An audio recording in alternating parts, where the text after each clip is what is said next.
Hello friends, study with Saurabh YouTube channel पे आपका स्वागत है।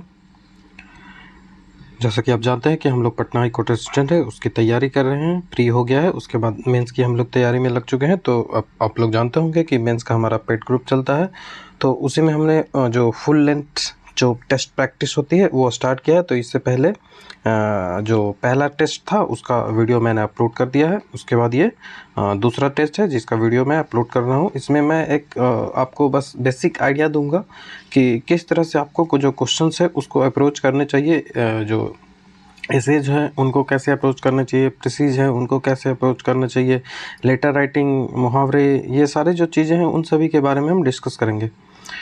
तो यदि आपको वीडियो अच्छा लगता हो तो आप हमारे चैनल को सब्सक्राइब कर लें, वीडियो को लाइक शेयर कमेंट जरूर कर लें और अपने दोस्तों को हमारे चैनल के बारे में बताएं, जिससे वो हमसे जुड़ सकें और जो हमारा कंटेंट है उससे लाभ लेकर अपने जॉब सुनिश्चित कर सकें। ये हमारा टेलीग्राम का क्यूआर जो लिंक है जो कि आपको डिस्क्रिप्शन में मिल जाएगा, और ये आप इस क्यूआर कोड से भी आप ज्वाइन कर सकते हैं। ये कुछ पेड ग्रुप के बारे में इंफॉर्मेशन है। यदि आप इंटरेस्टेड हो तो मुझे बता सकते हैं। मेरे टेलीग्राम जो चैनल है वहाँ पे आप मुझे डायरेक्ट मैसेज कर बता सकते हैं यदि आप इंटरेस्टेड हो तो जो क्वेश्चंस हैं उनको पहले देख लेते हैं कि किस तरह के क्वेश्चंस हैं। जो हमारा टेस्ट का पहला प्रश्न है वो गद्यांश है, ठीक है। हिंदी से स्टार्ट हुआ है, इसे गद्यांश है। इस पे लगभग 6 से 7 प्रश्न आपको देखने को मिलेंगे। तो ये गद्यांश से आपको इसको पहले पढ़ना होता है, इसके बाद आप इसके जो प्रश्न के जो उत्तर हैं वो आसानी से निकाल सकते हैं। तो इसमें आप कोशिश करेंगे कि जो प्रश्न के उत्तर दें वो आप अपने लैंग्वेज में दें, ठीक है। यदि आप इससे कॉपी करेंगे, जो मतलब कि कोई प्रश्न पूछे और उसका कॉपी आप सीधे यहाँ से यहाँ तक उठा के और लिख देंगे कि उपभोक्ता किसे कहते हैं, तो यहाँ से यहाँ तक आप उठाएं और इसको लिख दिए, तो ये नॉर्मल हो जाएगा। ऐसा नहीं है कि ये गड़बड़ है, ये नॉर्मल बस हो जाएगा और आपको जो अंक मिलेंगे वो कम मिलेंगे, ठीक है। तो आप ट्राई करें कि आप अपने लैंग्वेज में ही लिखें, ठीक है, ये ज़्यादा अच्छा होता है, ठीक है। तो ये जो आपको पैसेज ये दिख रहा है ये उपभोक्ता पे निर्भर है, ठीक है, उपभोक्ता से रिलेटेड है। और इसमें शोषण पे बात की गई है कि किस तरह से जो शोषण है और उपभोक्ता है, और कभी जो शोषक जो कभी शोषण करता है वो कभी शोषक हो जाता है। ऐसा ये पैसेज का जो थीम है वो इसी पे निर्भर है, ठीक है। यहाँ पे आप देखेंगे कि कौन से वर्ग हैं उनको पैसेज में शोषक कहा गया है, कौन से वर्ग जो है वो शोषित करने वाले हैं, मतलब शोषण करने वाले हैं, इस सब पे चर्चा की गई है। तो आप जब पैसेज पढ़ेंगे तो इसके उत्तर आप आसानी से निकाल पाएंगे। तो यहाँ पे आपको पैसेज पढ़ने के बाद यहाँ पे आपको 7 प्रश्न मिलेंगे, ठीक है। गद्यांश का समुचित शीर्षक आपको बताना होगा कि ठीक है। उसके बाद ऊर्ध्वमुखी योजनाओं से वंचित है वाक्य का आशय समझाएं। मतलब आप जब पैसेज पढ़ेंगे ना तो जैसे यहाँ पे देखिए, ऊर्ध्वमुखी योजनाओं से कौन वंचित हो जाते हैं, तो जो जीवन यापन कहाँ करते हैं, तो मलिन बस्तियों में करते हैं, फुटपाथ पे करते हैं, सड़क तथा रेलवे लाइन के किनारे जो गंदे नाले में निवास करते हैं, वो सब जो सरकार की योजनाएं होती हैं उनसे वो वंचित हो जाते हैं, क्योंकि वो उन जो कागजी उसमें कार्रवाई होती है, ठीक है, ये सब वो फुलफिल नहीं कर पाते हैं, इस कारण से वो इन सब से वंचित हो जाते हैं। तो ये सब आप फैक्ट्स हैं जो ऐड कर सकते हैं।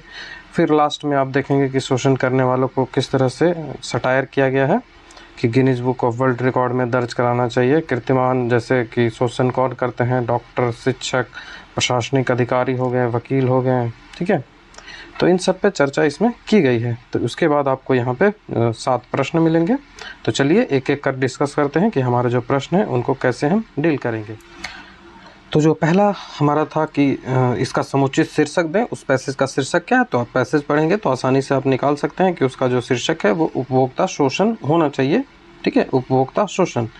जो नेक्स्ट सवाल आपसे पूछा गया था कि ऊर्ध्वमुखी जो योजनाएं होती हैं उनसे वंचित हो जाते हैं, इस वाक्य का आशय पूछा जा रहा है, इसको आशय समझाना है कि ये किस संदर्भ में ये बात की जा रही है, ठीक है, उस संदर्भ को आपको बताना है, ठीक है। तो इस वाक्य का आशय है कि भारत में गरीब व अधिकारहीन लोग अपने अधिकारों के प्रति जागरूक नहीं हैं, वे शोषण के शिकार होते हैं। इस कारण से वे देश के विकास के लिए बनी योजनाओं से के लाभ से वंचित रह जाते हैं। ठीक है, ये वही चीज़ें हैं जो पैसेज में दी गई है ना, वही चीज़ें हैं, लेकिन लैंग्वेज उसका खुद मैंने अपने आप से तैयार किया है। ठीक है, अपने जो थॉट्स होते हैं उनके हिसाब से लैंग्वेज तैयार किया है। तो जब आप ऐसे लिखेंगे ना तो आपको जो मार्क्स होते हैं वो अच्छे मिलेंगे, नहीं तो वो यदि आप कॉपी पेस्ट करते हैं तो नॉर्मल अंक ही आपको मिल जाएंगे, जिससे ये सब जो पोर्शन होता है कॉम्प्रिहेंशन का, इसमें आप मार्क्स अच्छे हासिल कर सकते हैं। ठीक है, नेक्स्ट जो क्वेश्चन है कि विषमता शोषण की जननी है। ठीक है, जब आप पैसेज का स्टार्टिंग ही पढ़ेंगे ना तो वहाँ पे यही दिखाएगा कि विषमता जो है वो शोषण की जननी है। गरीब अमीर का विषमता, उच्च नीच का विषमता। ठीक है, तो ये विषमता ही जो है वो शोषण की जननी है, इसे स्पष्ट कीजिए। तो विषमता के कारण शोषण का जन्म हुआ है, जो समाज में धन, सत्ता, धर्म आदि के आधार पर लोगों को बांटे हुए हैं। और इसमें राजनीतिक पार्टियां हैं जो वो और भूमिका इसमें निभा रही हैं। ठीक है, और शिक्षित लोग भी इसमें और भूमिका निभाते आज के युग में दिख रहे हैं। समर्थ व्यक्ति दूसरे का शोषण कर स्वयं को बड़ा दर्शाता है। हर व्यक्ति एक जगह शोषक है तो दूसरी जगह वह शोषित है। ठीक है, ये जो लाइन है मैंने पैसेज से एग्जैक्ट कॉपी किया है। ठीक है, तो ये आप इस तरह से प्रश्नों को डील कर सकते हैं। जो चौथा सवाल आपको दिखेगा कि उपभोक्ता शोषण से क्या आशय है। ठीक है, उपभोक्ता का शोषण हो रहा है, इससे क्या आशय है, इसका मतलब क्या है, ये आपसे पूछा था, और इसकी सीमाएं क्या है, जो इसकी सीमा है वो कहाँ तक है। तो वस्तु और सेवाओं का उपभोग करने वाले उपभोक्ता कहलाता है, ये आपको पता होगा। ठीक है, व्यापारी, उत्पादक, सेवा प्रदाता वर्ग उपभोक्ता को गुमराह कर ठगते हैं। इस शोषण में डॉक्टर, अफसर, दुकानदार, कंपनियां, वकील आदि सभी शामिल हैं। तो इस तरह से आप इन प्रश्नों को उत्तर दे सकते हैं। पांचवा सवाल है कि देश में समाजोपयोगी योजनाओं में कौन सा वर्ग वंचित रह जाता है और क्यों। ठीक है, जो समाज के लिए योजनाएं बनाई जाती है जो गवर्नमेंट है उसके द्वारा, तो उसमें कौन से वर्ग हैं जो वंचित रह जाते हैं, वो उनको नहीं मिल पाता है ये योजनाओं का लाभ, और वो क्यों नहीं मिल पाता, इस पे डिस्कशन आपको करना है। तो देश की जो समाजोपयोगी योजनाएं हैं उनमें अशिक्षित, ठीक है, सामाजिक व आर्थिक रूप से जो पिछड़े लोग हैं वही इसमें वंचित रह जाते हैं, क्योंकि वह सिर्फ जीवन यापन तक ही सोचते हैं। ये सबसे बड़ी समस्या है उन लोगों की, क्योंकि शिक्षा का जब तक विकास उनमें नहीं होता ना तो वो आगे की नहीं सोचती, वो सिर्फ रोटी तक ही रह जाती है। ठीक है, तो शिक्षा का जैसे जैसे विकास होता चला जाएगा वैसे वैसे उनकी महत्वाकांक्षाएं हैं वो बढ़ती चली जाएंगी, और वो जो रोटी है उससे कपड़े, फिर कपड़े पे आएंगे, फिर मकान की ओर, और फिर जो लग्जरियस सामानें होती हैं उनको भी लगेगा कि हमारे घर में भी फ्रिज होने चाहिए, हमारे घर में भी एसी कूलर होने चाहिए। तो ये सब शिक्षा जो है वो ये सब उससे आएंगे। ठीक है, तो जीवन यापन तक ही वो सोच पाते हैं, और योजनाओं का लाभ अफसर, व्यवसायी व नेता को मिलकर खा जाते हैं। ठीक है, तो इस तरह से आप इन प्रश्नों को देख सकते हैं। जो छठा प्रश्न है वो उपभोक्ता किसे कहते हैं और उपभोक्ता शोषण का मुख्य कारण क्या है। तो जो वस्तु और सेवाओं का उपभोग करे उसे उपभोक्ता कहते हैं, और अज्ञानता, अशक्तता आदि के कारण उपभोक्ता का शोषण होता है। ठीक है, यदि आप किसी चीज़ के बारे में ना जाने तो आपका शोषण वहाँ पे हो सकता है। जैसे एक कोई प्रोडक्ट है जिस पे प्राइस नहीं लिखा हुआ रहता है, लेकिन वो आपको 5 रुपये में मिल रहा है, लेकिन अलग जगह वो आपको 8 रुपये में मिल रहा है, तो इस तरह से हो सकता है। ठीक है, सामान्य शोषण का दोषी किसे कहा जाता है और क्यों। ठीक है, सामान्यतः जो शोषण है उसका दोषी कौन है और क्यों है, इन सब पे चर्चा करनी है। तो जो सामान्यतः जो शोषण है उसका दोषी जो है वो सफ़ेदपोश राजनीतिज्ञों, नौकरशाह, व्यापारी व तथाकथित बुद्धिजीवियों को माना जाता है, क्योंकि वह अपने सामर्थ्य के बल पर सरकारी योजनाओं का लाभ स्वयं ले लेते हैं। ये ऐसा आप लिख सकते हैं, पैसेज से कुछ अलग बातें। ठीक है, फिर से ये जो हिंदी का हमने पैसेज देखा उसके बाद इंग्लिश का भी आपको यहाँ पे पैसेज मिल जाएगा। ठीक है, जैसा कि आप जानते हैं कि 60 नंबर का इंग्लिश और 40 नंबर का हिंदी पूछा जाएगा, तो हिंदी में भी पैसेज होगा और इंग्लिश में भी पैसेज होगा। ठीक है, तो ये जो पैसेज है वो पंचुअलिटी पे कुछ निर्धारित है। इसमें जो पंचुअलिटी जो नेसेसरी हैबिट है पब्लिक अफेयर के लिए और सिविलाइज सोसाइटी के लिए, इस पे बात की गई है कि जो पंक्चुअलिटी है उसके विदाउट जो है किसी भी कंक्लूजन पे हम नहीं जा सकते हैं। ठीक है, everything would be in a state of chaos, बिना पंक्चुअलिटी के सारा जो चीज़ है वो कैओस हो जाएगा। ठीक है, उसके बाद only in sparsely populated rural community, ठीक है, is it possible to disagree it. ठीक है, ये इस तरह से पैसेज दिया गया है। In ordinary living there can be some tolerance for punctuality.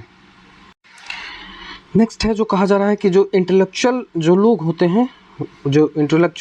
हैं उनको जो ऑब्स्टेकल आता है, जो प्रॉब्लम्स आती हैं, तो वो सब चीज़ उनका जो कोऑर्डिनेटेड और ऑर्गेनाइज होता है। ठीक है, for the matter at hand. ठीक है, he is there for forgiven if he is late for dinner party but people are often reproached for unpunctuality when their only fault is cutting things fine। ठीक है, तो इसी तरह से आप जब पूरा पैसेज पढ़ेंगे तो अपना एक थॉट आपको डेवलप होगा कि पैसेज का जो थीम है वो क्या है। ठीक है, पैसेज क्या कहना चाह रहा है, उसके बाद ही आप जो प्रश्न है उसको सॉल्व कर सकते हैं। ठीक है, तो आप पूरा पैसेज वीडियो पॉज कर पढ़ सकते हैं। ठीक है, उसके बाद हम जो क्वेश्चंस इसके होते हैं उसको डील करेंगे। तो उसके बाद हमारा यहाँ पे आपको 6 प्रश्न मिल जाएंगे, तो 6 क्वेश्चंस को हम डील करेंगे। तो चलिए एक एक करके देखते हैं कि किस तरह के प्रश्न हमको देखने को मिलते हैं। तो जो पहला सवाल है वो है कि पंक्चुअलिटी जो है वो नेसेसरी क्यों है एक सिविलाइज सोसाइटी के लिए। ठीक है, तो पंक्चुअलिटी जो है वो सिविलाइज सोसाइटी के लिए नेसेसरी है क्योंकि आप कन्फ्यूजन एंड कैओस से बच सकें। ठीक है, उसके बाद जो नेक्स्ट क्वेश्चन है कि what are the danger of living the bare minimum of time for a appointment. ठीक है, ये क्वेश्चन है अगला कि what are the dangers of living the bare minimum of title for an appointment. ठीक है, तो इसका जो आंसर है वो होगा कि when we set out to keep an appointment we should make sure that we are on time. ठीक है, जब भी कोई चीज़ करने के लिए हम कुछ टाइम किसी को दें तो आप इससे पहले ये श्योर हो ले कि हम उस समय में फिक्स हैं या नहीं है, मतलब उस समय में हम फ्री हैं या नहीं है। Unexpected divergence and accident can causes delays making us late for the appointment। तो इस तरह से आप इस प्रश्न को उत्तर दे सकते हैं। उसी तरह से जो तीसरा प्रश्न है,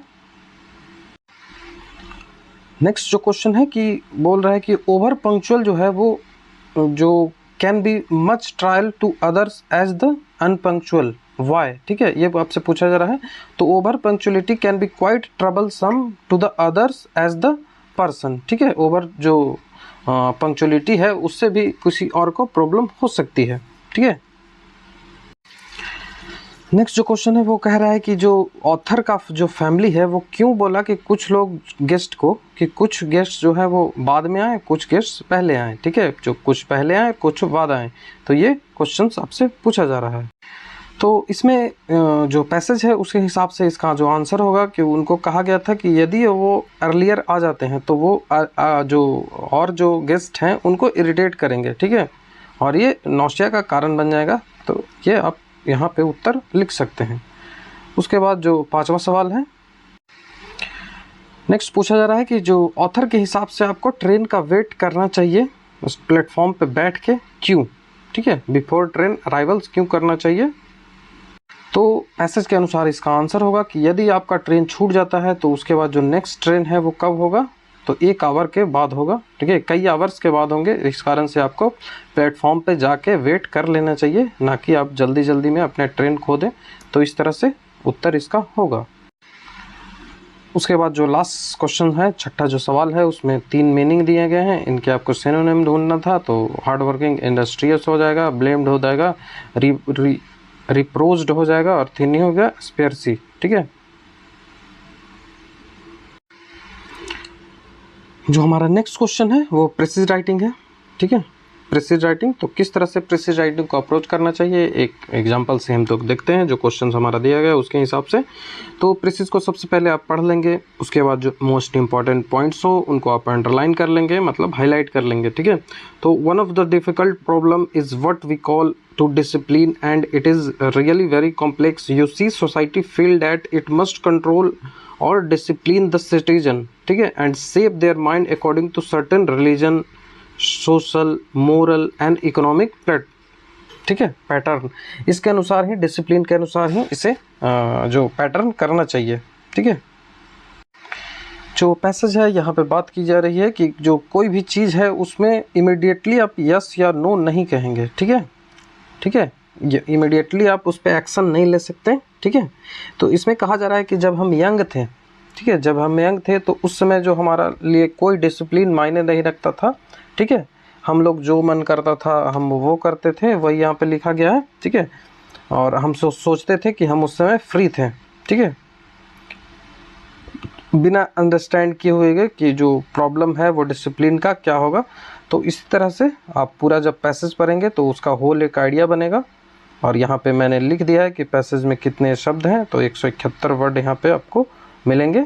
तो पैसेज पढ़ने के बाद आपको क्या करना है, तो पैसेज पढ़ने के बाद आपको एक रफ तैयार कर लेना है, रफ ड्राफ्ट तैयार कर लेना है कि किसमें जो इम्पोर्टेंट बातें हैं वो क्या है। तो इसमें discipline is disliked by many, ठीक है, ये एक इम्पॉर्टेंट बात यहाँ से निकली, डिसिप्लिन मोल्ड्स और माइंड्स एंड हैबिट, ठीक है। तो ये यहाँ से दो इम्पॉर्टेंट बात निकली कि discipline should not be treated as imposition, ठीक है, और discipline is an outcome of good habit.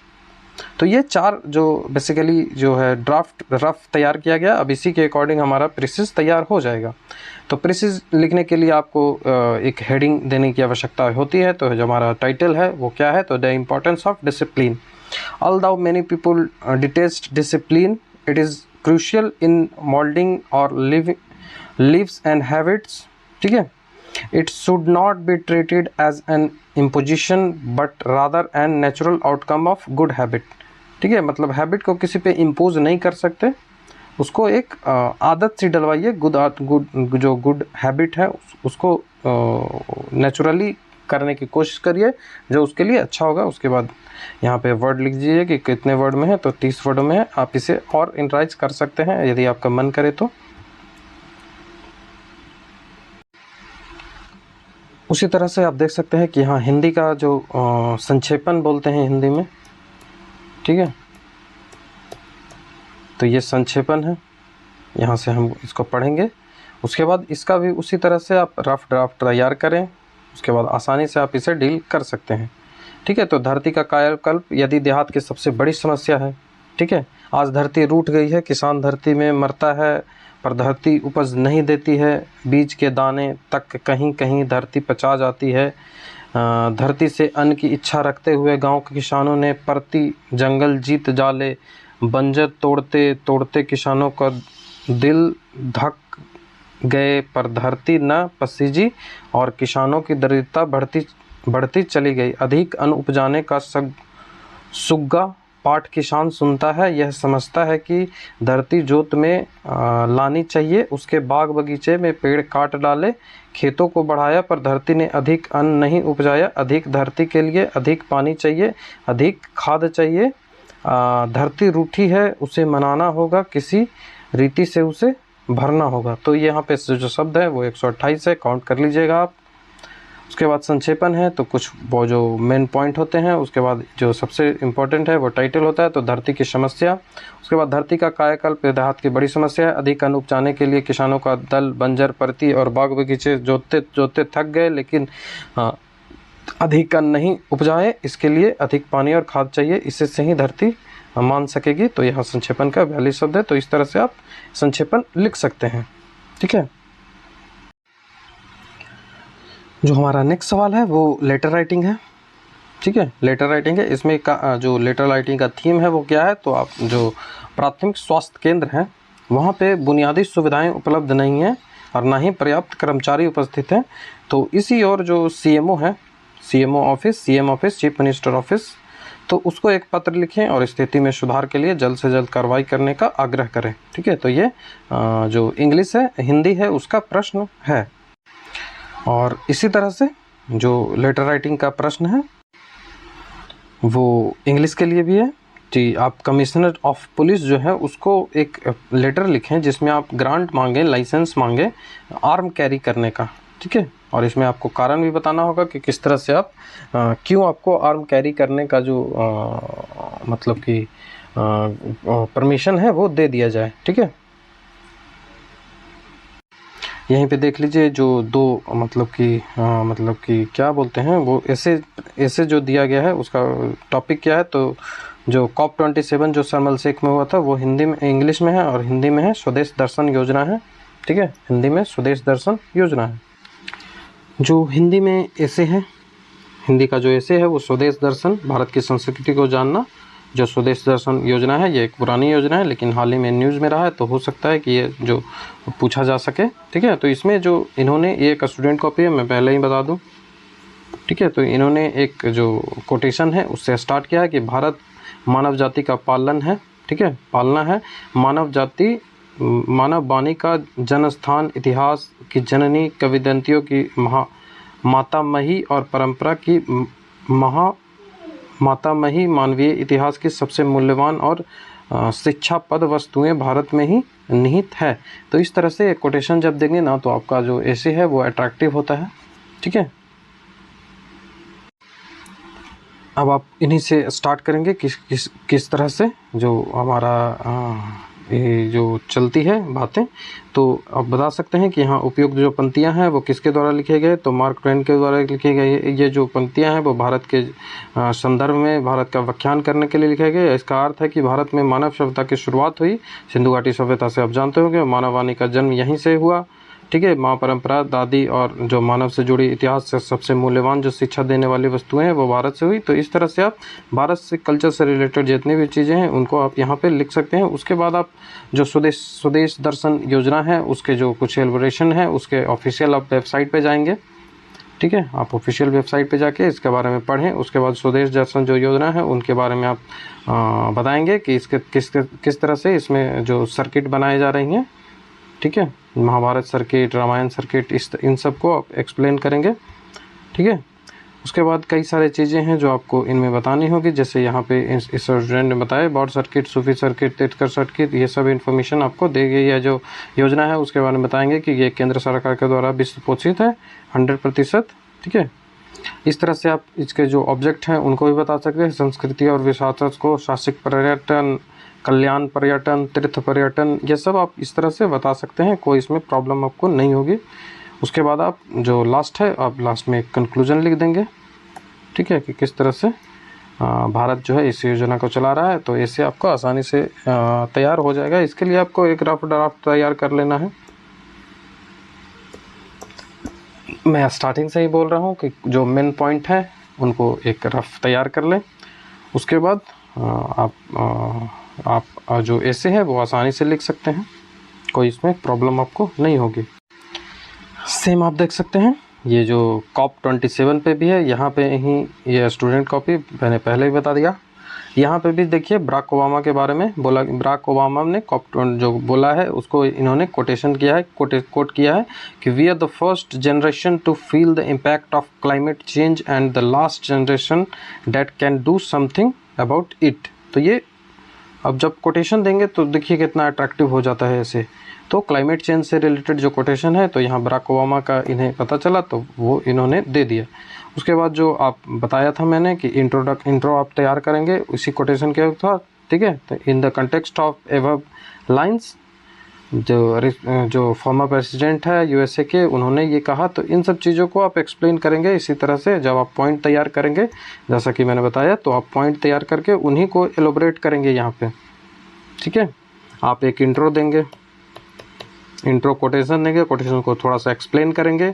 उसके बाद आप जो बॉडी पार्ट है, बॉडी पार्ट के लिए कुछ पॉइंट्स तैयार करेंगे। मान लिया कि आप 5 पॉइंट तैयार किए। ठीक है, 1 2 3 4 और 5। ठीक है, आपने 5 पॉइंट तैयार किए। 5 पॉइंट में आप इनको जो पैराग्राफ इन्हीं पॉइंट से आप बनाएंगे। ठीक है, 5 पैराग्राफ बना देंगे। 5 पैराग्राफ को आप लिंक करने की कोशिश करेंगे कि वो इंटरलिंक्ड हो, एक दूसरे से पैराग्राफ इंटरलिंक्ड हो और अरेंज हो। ठीक है, सबसे बड़ी बात है अरेंज हो, ना कि ये पॉइंट्स पहले आने चाहिए थे, ये बाद में आने चाहिए थे। तो उस तरह से आप ट्राई करेंगे तो आसानी से, प्रैक्टिस से ये हो जाएगा। ये टफ चीज़ें हैं, लेकिन जब आप प्रैक्टिस करेंगे तो प्रैक्टिस से ये चीज़ें हो जाएंगी। ठीक है, यहाँ पे आप वीडियो पॉज कर देख सकते हैं कि किस तरह से जो COP27 है उसके बारे में यहाँ पे एक्सप्लेन किया गया है। ठीक है, और लास्ट में आप थोड़ा सा कंक्लूजन जो है वो दे देंगे तो आपका ऐसे इस तरह से समाप्त हो जाएगा। तो ये जो कॉपी है एक स्टूडेंट का है। ठीक है, पेड ग्रुप के एक स्टूडेंट का ये कॉपी है, उसे ही मैंने उठा लिया है क्योंकि ये अच्छा लिखा गया था। ठीक है, तो ये इस तरह से फॉर्मेटिंग होती है, वो आप जानते होंगे कि बाएं साइड जो कुछ चीज़ें होती है जो लिखना होता है, यहाँ पे आप एड्रेस लिखेंगे, उसके बाद यहाँ पे आप डेट लिखेंगे, उसके बाद सेवा में जो लिखा जाता है वो लिख सकते हैं यहाँ पे। ठीक है, मुख्य पदाधिकारी महोदय, पटना मेडिकल कॉलेज अस्पताल पटना। ठीक है, उसके बाद विषय आप लिखेंगे कि आपका विषय क्या है, तो अस्पताल में बुनियादी सुविधा का दुरुस्त करने के संबंध में। वहाँ पे जो अपने कारण है वो आप लिख सकते हैं, जैसा इन्होंने लिखा है कि सविनय निवेदन है कि मैं पटना का निवासी हूँ। हाल ही में मैं अपने मित्र से स्वास्थ्य केंद्र के पटना मेडिकल कॉलेज का अस्पताल गया था, परंतु वहाँ स्थिति को देखा, अवगत किया, सुधारने की प्रार्थना करता हूँ। अस्पताल में ना तो बैठने की सुविधा है और ना ही OPD में पर्याप्त कर्मचारी हैं, साफ सफाई का अभाव है, अस्पताल में बीमारी फैलने का डर है, बरसात के मौसम के कारण चारों ओर कीचड़ एवं नाला है, एवं अस्पताल परिसर में जल जमाव का भी समस्या है। तो ये सब समस्याओं पे आप बात कर सकते हैं। उसके बाद आपसे निवेदन है कि आप इन सब में बुनियादी सुविधाओं का जल्द से जल्द दुरुस्त करें। धन्यवाद, आपका विश्वासी, और अपना नाम यहाँ पे लिख दें। ठीक है, तो ये हिंदी का हो गया।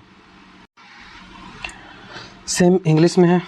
ठीक है, इंग्लिश में भी लेटर राइटिंग आपको मिला है। यहाँ पे जो लाइसेंस कैरी करने के लिए, मतलब आर्म कैरी करने के लिए लाइसेंस की मांग करनी है, तो जो कमिश्नर ऑफ पुलिस को लिखना है, फॉर्मेटिंग वही होती है। यहाँ पे आप जो एड्रेस है उसको लिखेंगे, डेट लिखेंगे, उसके बाद किसको भेजना है वो लिखेंगे, और वहाँ पे उसके बाद अपना सब्जेक्ट लिखेंगे। ठीक है, उसके बाद सब्जेक्ट का एलोबरेशन आप करेंगे कि with due respect and humble submission I want to state that I am an ex army personnel engaged in security service providing business to VVIP। ठीक है, for which I have requested to grant licence to carry guns. ठीक है, in many business and operation we are always submission by VIP like film celebrity, politician and other. ठीक है, तो ensure their protection to life and many mishappening during crowd. We need arms for which I have applied building by all the, मतलब कि आप जो भी आपको कारण ठीक लगे वो आप यहाँ पे एक्सप्लेन उनको कर सकते हैं। इन्होंने जो कारण है वो एक आर्मी ऑफिसर के रिस्पेक्ट में दिया है। उसके बाद आप जो काइंडली जो लिखा जाता है वो आप लिख देंगे। उसके बाद अपना थैंक यू यहाँ पे लिखेंगे, फेथफुली लिखना होता है, अपना नाम, ये प्रोटोटाइप है, आप लिखना ही पड़ेगा। ये सारे बाएं साइड होते हैं, तो ये आप आसानी से जो लेटर है उसमें अच्छे अंक अर्जित कर सकते हैं। उसके बाद 10 इडियम फ्रेजेस आपको मिलेंगे। इसका कोई उपाय नहीं है, इसे आप रटना होगा। तो जैसे not for nuts to sport once okay, तो इस तरह से 10 आपको इडियम फ्रेजेस मिलेंगे, जिसको आपको एग्जाम्पल के सहायता से, मतलब with the help of example, आपको इसके मीनिंग है उसको एलोबरेट करना पड़ेगा, आपकी मीनिंग को बताना पड़ेगा। तो ये आपको 10 है, आप इसको वीडियो पॉज कर देख सकते हैं। ये एक स्टूडेंट का कॉपी है। ठीक है, बता दूं मैं, पेड ग्रुप के स्टूडेंट का कॉपी है। उसी तरह से यहाँ पे आपको हिंदी में भी 10 इडियम एंड फ्रेजेस आपको मिल जाएंगे, मतलब मुहावरे मिल जाएंगे। ठीक है, खल की दाव, पीठ की पूजा, खिचड़ी पकाना, गागर में सागर भरना, इस तरह से आप 10 यहाँ देख सकते हैं। उसको एग्जाम्पल के सहारे आपको जो अर्थ है उसके स्पष्ट करने होंगे। ठीक है, एग्जाम्पल के सहारे उसके अर्थ को स्पष्ट करेंगे। इसमें 10 में 10 अंक आपको आसानी से मिल सकते हैं। तो हमने जो हमारा जो टेस्ट जो 2 है उसको डिटेल एक्सप्लेन किया, एक अप्रोच आपको बताने की कोशिश की कि किस तरह से आप इन जो प्रश्न है, जो एग्ज़ाम में प्रश्न आएंगे, उनको किस तरह से आप डील करेंगे। यही जो इस टाइप के जो मैं प्रश्न दे रहा हूँ, इसी टाइप के प्रश्न आपको जो एग्ज़ाम है उसमें भी मिलेंगे। तो आप यदि इंटरेस्टेड हो तो हमसे जुड़ सकते हैं और जो प्रैक्टिस है वो कर सकते हैं। जो एग्ज़ाम में आने वाले क्वेश्चंस हैं उनकी प्रैक्टिस कर सकते हैं।